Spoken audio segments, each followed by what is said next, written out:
Jai Sairam. Welcome back to my channel. இன்னைக்கு இந்த பதிவில் வாராகி அம்மனை பற்றி தான் உங்ககிட்ட ஷேர் பண்ண போகிறேன். இன்னைக்கு மார்கழி மாதம் தேய்பிறை பஞ்சமி.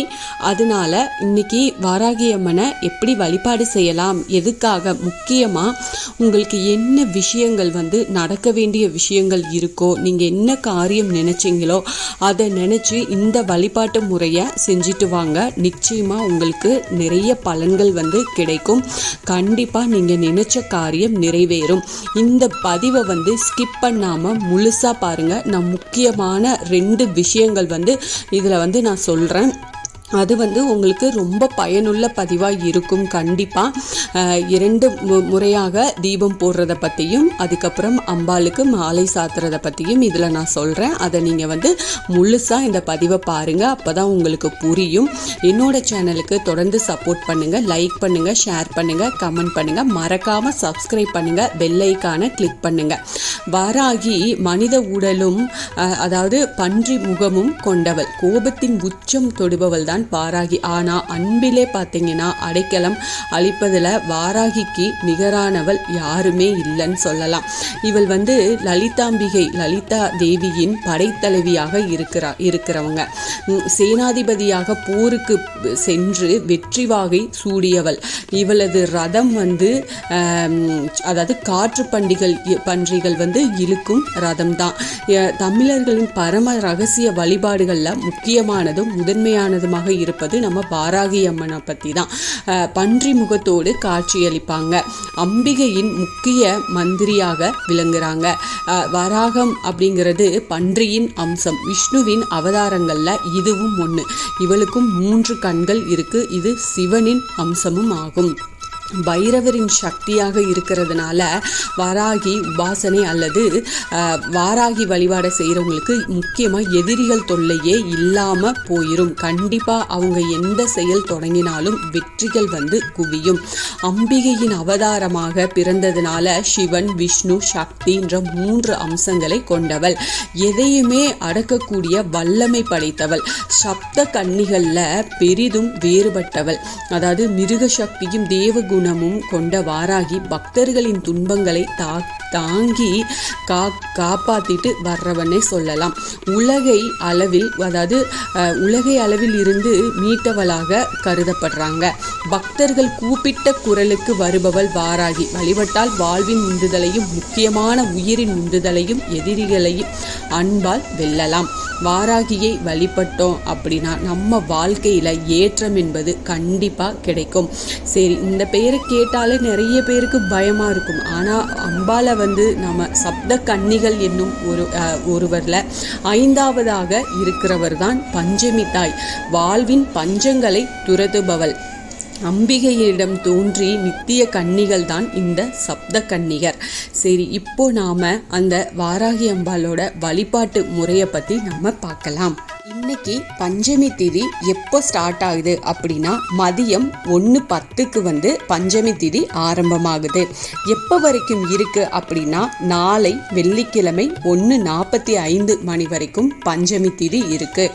இந்த நேரத்தில் உங்களுக்கு எப்போ கிடைக்குதோ அந்த டைமில், அதாவது முடிஞ்ச வரைக்கும் சாயந்தரம் 8 to 9 மணிக்குள்ளேயோ இல்லை காலையில் பிரம்ம முகூர்த்தத்திலையோ இந்த வழிபாடை செய்யுங்க. இதுக்கு நமக்கு தேவைப்படுற பொருள் என்ன அப்படின்னு பார்த்தீங்கன்னா விரலி மஞ்சள் இருக்குது இல்லையா, அதுதான். அது ஒரு 27 எண்ணிக்கையில் விரலி மஞ்சளை எடுத்து வச்சுக்கோங்க. அப்புறம் மஞ்சள் கலர் நூல் எடுத்துக்கோங்க. அந்த மஞ்சள் நூலில் மாலையாக கட்டிக்கோங்க. வீட்டில் இருக்கக்கூடிய சிலையோ படமோ இருக்குது அப்படின்னா அதுக்கு ஏற்ற மாதிரி நீங்கள் அந்த 27 விரலி மஞ்சளை நீங்கள் மாலை கட்டிக்கோங்க. கோவிலில் போய் நீங்கள் கொடுக்கணும் அப்படின்னா அந்த அம்பாளுக்கு ஏற்ற மாதிரி நீங்கள் கட்டிக்கலாம். மொத்தமாக 27 எண்ணிக்கையில் வாங்கி வச்சு நல்ல மஞ்சளாக வாங்கி வச்சுக்கோங்க. ஒவ்வொரு விரலி மஞ்சளை கட்டும் போதும் உங்களுக்கு என்ன விஷயம் நடக்கணுமோ, அதாவது ஏதாவது ஒரு விஷயத்தை தேர்ந்தெடுங்க. அது முக்கியமான விஷயம். உங்களுக்கு எது நடக்கணுமோ அந்த விஷயத்தை மனதார நினைச்சு அந்த ஒவ்வொரு மஞ்சளையும் கட்டும்போது நீங்க அந்த விஷயத்தை மட்டுமே நினைச்சு அந்த ஆத்மார்த்தமா வழிபாடு செஞ்சுட்டு அதை நீங்க கட்டணும். இந்த மாலையை கட்டி முடிச்சதுக்கு அப்புறமா வீட்டில் வழிபாடு செய்யறவங்களா இருந்தா வாராகி அம்மன் படத்துக்கு அந்த மாலையை சாத்தி விட்டு இல்லை சிலை இருக்குது அப்படின்னா அந்த சிலைக்கு அந்த மாலையை சாத்திவிட்டு அப்புறமா நீங்கள் வந்து தீபம் ஏற்றி வச்சு அம்பாளுக்கு நெய்வேத்தியங்கள், அதாவது உங்களுக்கு தெரியும் இல்லையா, பூமிக்கு அடியில் என்ன விளையுதோ அதை எது வேணாலும் உங்களால் முடிஞ்ச நெய்வேத்தியங்கள் வந்து வையுங்க. நீங்கள் அந்த வேண்டுதலை வந்து முன் வச்சு வழிபாடு செய்யுங்க.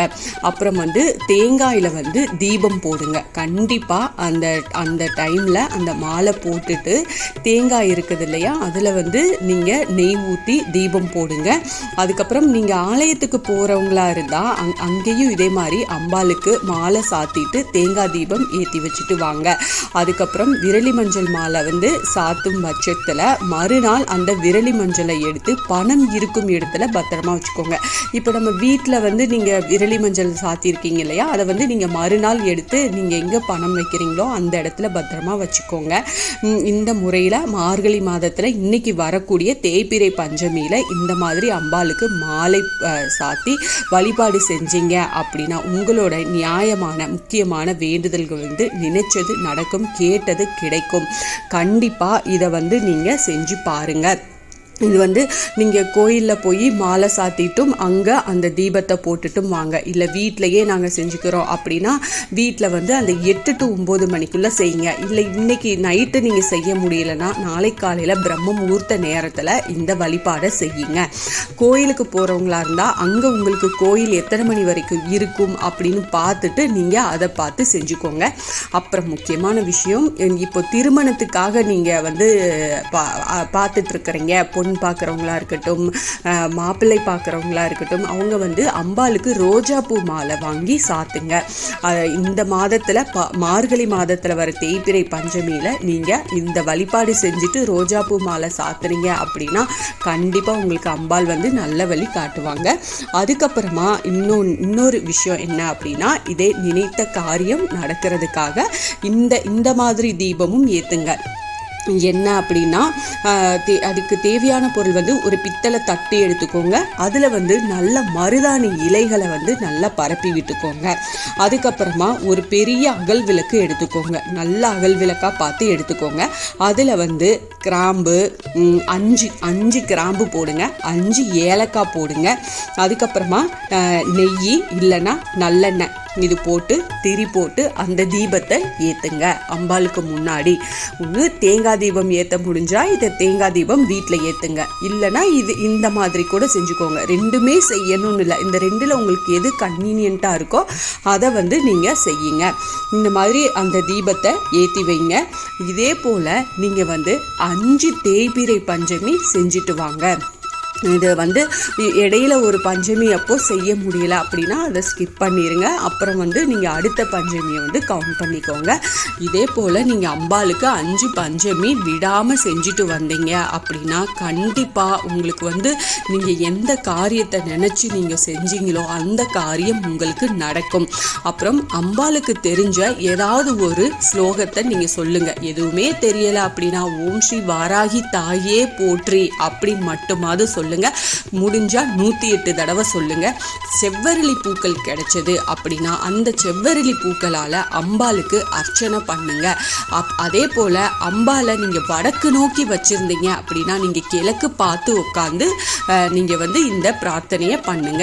கிழக்கு பார்த்து வச்சிருந்தீங்க அப்படின்னா நீங்க வடக்கு பார்த்து உட்காந்து இந்த பூஜையை வந்து இந்த வழிபாடை வந்து செய்யுங்க.